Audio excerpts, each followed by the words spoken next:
Hi! In front of me is Samsung Galaxy Note 20 Ultra 5G, and today I would like to show you how you can manage fast wireless charging on this device.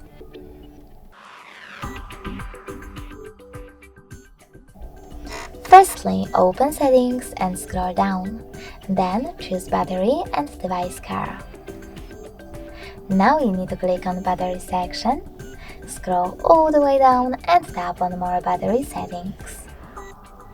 Finally, scroll down again and click on this switcher next to Fast Wireless Charging. As you can see, after that, Fast Wireless Charging is on, but you can always turn it off by clicking on the same No Blue switcher. Thanks so much for watching. If you enjoyed this video, leave a like, comment, and definitely subscribe. Bye!